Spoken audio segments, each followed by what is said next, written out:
ನಮಸ್ಕಾರ ಎಲ್ಲರಿಗೂ, ಹೇಗಿದ್ದೀರಾ? ನಮ್ಮ ಮನೆಯಲ್ಲಿ ನೋಡಿ, ಅಡಿಕೆ ಗಿಡ ಅಲ್ಲ, ಅಡಿಕೆಗೆ ಮದ್ದು ಬಿಡ್ತಾ ಇದ್ದಾರೆ. ಹಾಗೆ ಇವತ್ತು ಭೀಮನ ಅಮಾವಾಸ್ಯೆ ಅಲ್ವಾ, ಎಲ್ಲರಿಗೂ ಅಮಾವಾಸ್ಯೆಯ ಶುಭಾಶಯಗಳು. ಹಾಗೆ ನಾವು ಹಾಲೆ ಮರದ ಹಾಲೆಲ್ಲ ಕುಡಿತಿದ್ದೇವೆ. ಅಂದರೆ ಇವಾಗ ಈ ದಿನ ಕುಡಿದರೆ ಒಳ್ಳೆ, ಅದರಲ್ಲಿ ಔಷಧಿಯ ಗುಣ ಇರುತ್ತೆ ಅಂತ ಹೇಳ್ತಾರೆ. ಇದು ನನ್ನ ಗಂಡನೇ ಎಲ್ಲ ರೆಡಿ ಮಾಡೋದು, ಅವರೇ ಮಾಡ್ತಾರೆ ಯಾವಾಗಲೂ. ನೋಡಿ, ಹಾಲು ರೆಡಿ ಆಯಿತು. ಹಾಗೆ ನಾವು ಇವತ್ತು ದಾನ ಬಿಡುವಂಥ ಇದೆಲ್ಲ ಮಾಡ್ತೇವೆ ನದಿಯಲ್ಲಿ. ನಾನೀಗ ಸ್ನಾನ ಮಾಡಲಿಕ್ಕೆ ನದಿಗೆ ಹೋಗೋದು. ಸ್ನಾನ ಎಲ್ಲ ಅಲ್ಲೇ ಮುಗಿಸಿ ಅಲ್ಲೇ ದಾನ ಎಲ್ಲ ಬಿಡುವುದು. ಅಂದರೆ 9 ನವಧಾನ್ಯ ಅದನ್ನು ಬಾಳೆ ಎಲೆಗೆ ಹಾಕಿ ದೀಪ ಹಚ್ಚಿ, ಬತ್ತಿಯನ್ನು ಹಚ್ಚಿ ತಲೆ ನಿವಾಳಿಸಿ ಬಿಡುವುದು. ನನಗೆ ಅವರು, ನನ್ನ ಗಂಡ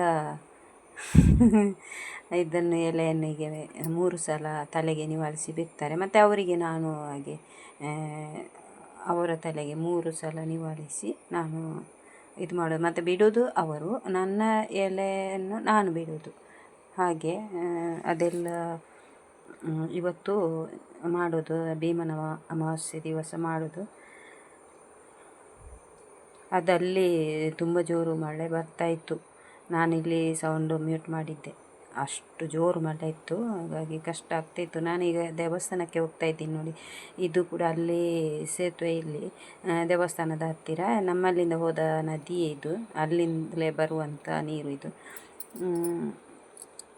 ಹಾಗೆ ನಮಗೆ ಸ್ಕೂಲಿಗೆ ರಜೆ ಇರಲಿಲ್ಲ, ಹಾಗಾಗಿ ಆದಷ್ಟು ಬೇಗ ಫಾಸ್ಟಾಗಿ ಹೋಗ್ತಾ ಇದ್ದೀನಿ. ಫಾಸ್ಟು ನಡಿಲಿಕ್ಕೂ ಆಗ್ತಾ ಇರಲಿಲ್ಲ, ಅಂದರೆ ಜಾರ್ತಾಯಿತ್ತು, ತುಂಬ ಜಾರ್ತಾಯಿತ್ತು ಅಲ್ಲಿ ಕಾಂಕ್ರೀಟ್ ಇದಲ್ವ. ಹಾಗಾಗಿ ನೋಡಿ, ಇಲ್ಲಿಂದೆಲ್ಲ ಹೋಗುವಾಗ ಜಾಗ್ರತೆಯಾಗಿ ಹೋಗಬೇಕಲ್ಲ. ಹಾಗೆ ನಾನು ದೇವಸ್ಥಾನದೊಳಗೆ ಸ್ವಲ್ಪ ವೀಡಿಯೋ ಮಾಡಿದೆ ಅಷ್ಟೇ. ನನಗೆ ಅಷ್ಟು ವೀಡಿಯೋ ಮಾಡಲಿಕ್ಕೆ ಇಷ್ಟ ಇಲ್ಲ. ದೇವಸ್ಥಾನದ ಒಳಗೆಲ್ಲ ವೀಡಿಯೋ ಮಾಡಲಿಕ್ಕೆ ಅಷ್ಟೇನು ಇಷ್ಟ ಇಲ್ಲ. ಸ್ವಲ್ಪ ಮಾತ್ರ ಮಾಡಿದೆ ವೀಡಿಯೋ ಅಷ್ಟೇ.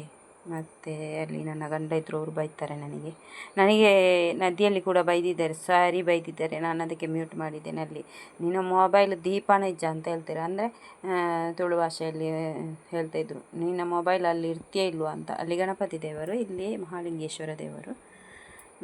ಹಾಗೆ ನಾನು ವಾಪಸ್ಸು ಹೋಗಿ ಬರ್ತಾ ಇದ್ದೇನೆ ನೋಡಿ.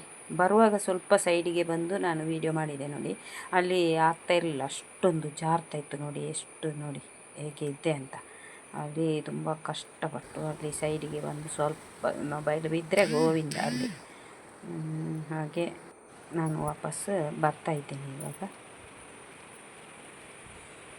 ನಾನು ಬರುವಾಗ, ದೇವಸ್ಥಾನಕ್ಕೆ ಬರುವಾಗ ನನ್ನ ಮಗ ಬಿಟ್ಟು ಹೋದ ಬೈಕಲ್ಲಿ. ಮತ್ತು ನಾನೀಗ ಮನೆಗೆ ಬರಬೇಕಾದ್ರೆ ನಡ್ಕೊಂಡು ಬರ್ತಾ ಇದ್ದೇನೆ. ಯಾಕೆಂದರೆ ಅವನಿಗೆ ಕೂಡ ಬೇರೆ ಕಡೆ ಹೋಗಲಿಕ್ಕೆ ಇತ್ತು. ಹಾಗೆ ಇಲ್ಲೆಲ್ಲ ತಲೆಗೆ ನೀರು ಎಲ್ಲ ಹಾಕಿ ಹೋಗ್ತಾರೆ ನೋಡಿ. ಇಲ್ಲಿ ನೋಡಿ ತುಂಬ ಫಾಸ್ಟಾಗಿ ನಾನು ನಡ್ಕೊಂಡು ಬರ್ತಾಯಿದ್ದೇನೆ ಇಲ್ಲಿ. ನನಗೆ ಅಂದರೆ ಸ್ಕೂಲಿಗೆ ಹೋಗಬೇಕಲ್ಲ, ರಾಗಿ ಮಾಲ್ಟ್ ಎಲ್ಲ ರೆಡಿ ಆಗಬೇಕಲ್ಲ, ಹಾಗಾಗಿ ತುಂಬ ಫಾಸ್ಟಾಗಿ ಬರ್ತಾಯಿದ್ದೇನೆ. ಚಿಕ್ಕ ವಿಡಿಯೋ ನಿಮಗೆ ಇಷ್ಟ ಆದರೆ ಒಂದು ಲೈಕ್ ಮಾಡಿ, ಹಾಗೆ ಕಮೆಂಟ್ ಮಾಡಿ ಅಂತ ಕೇಳಿಕೊಳ್ಳುತ್ತೇನೆ. ನೀವು ಕೂಡ ಈ ಥರ ಮಾಡ್ತೀರಾ ಅಂತ ಕಮೆಂಟ್ ಮಾಡಿ. ಒಂದೊಂದು ಊರಲ್ಲಿ ಒಂದೊಂದು ಆಚರಣೆ ಇರುತ್ತೆ, ಬೇರೆ ಬೇರೆ ಇದರಲ್ಲಿ ಆಚರಣೆ ಇರುತ್ತೆ. ನಿಮ್ಮೂರಲ್ಲಿ ಯಾವ ಥರ ಆಚರಣೆ ಮಾಡ್ತಾರೆ ಹೇಳಿ. ಹಾಗೆ ನಾನು ಗಂಡನ ಕಾಲು ಕೂಡ ಹಿಡಿದೆ, ಆಶೀರ್ವಾದ ತಗೊಳ್ಳುತ್ತದು. ಹಾಗೆ ಇಲ್ಲಿ ಒಂದು ನವಿಲಿತ್ತು, ಹಾಗೆ ಸ್ವಲ್ಪ ವೀಡಿಯೋ ಮಾಡ್ತೇವೆ. ಓಕೆ, ಎಲ್ಲರಿಗೂ ಧನ್ಯವಾದಗಳು. ಇದು ದೈವದ ಕಟ್ಟೆ, ಅಲ್ಲೊಂದು ನವಿಲಿತ್ತು. ಎಲ್ಲರಿಗೂ ಒಳ್ಳೆಯದಾಗಲಿ. Thank you.